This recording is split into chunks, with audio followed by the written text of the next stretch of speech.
$50 million. That's what Blockbuster passed on when they had the chance to buy a tiny startup called Netflix. Yeah, let that sink in. In the year 2000, Netflix's founders say they walked into Blockbuster's offices and offered to sell. According to their side of the story, Blockbuster's leadership basically laughed them out of the room. Blockbuster's former executives have disputed how that meeting actually went down, but either way, the deal never happened. And honestly, why would Blockbuster take it seriously? They had over 9,000 stores, billions in revenue. They were the king of Friday nights. But here's the thing about kings.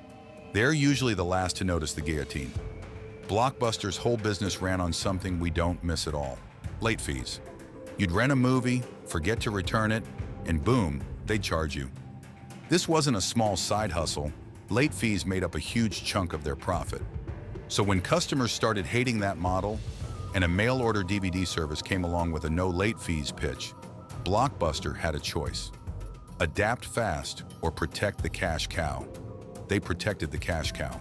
Classic case of a company optimizing for quarterly earnings while the entire industry shifted under their feet. Streaming wasn't some secret either. Everyone could see where the internet was going. Blockbuster did eventually try a streaming service. Too little, too late, and honestly kind of clunky. Meanwhile, they were still paying to keep thousands of physical stores open. With rent, staff, and inventory of DVDs, nobody wanted to drive to go rent anymore.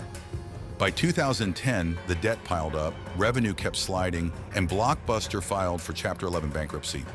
That's a legal process where a company reorganizes its debts. It doesn't necessarily mean the doors shut immediately.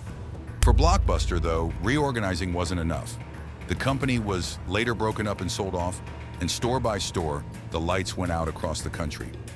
Today, there's just one famous Blockbuster left, an independently owned store in Bend, Oregon. That's basically a museum piece and a tourist attraction at this point. Everything else, gone. So what actually killed Blockbuster? Not one bad decision. A string of them: underestimating a tiny competitor, clinging to a revenue model customers already hated, being too slow, too cautious, too in love with what used to work. The lesson here isn't technology killed video stores. It's that being the biggest player in a market can make you blind to how fast that market can change. Comfort is expensive. If you're not actively looking for the thing that could replace you, someone else already is. What do you think? Could Blockbuster have survived if they'd bought Netflix that day? Drop your take in the comments. Subscribe. We post a new bankruptcy story every day. Which company's collapse do you want to see next? Write it in the comments.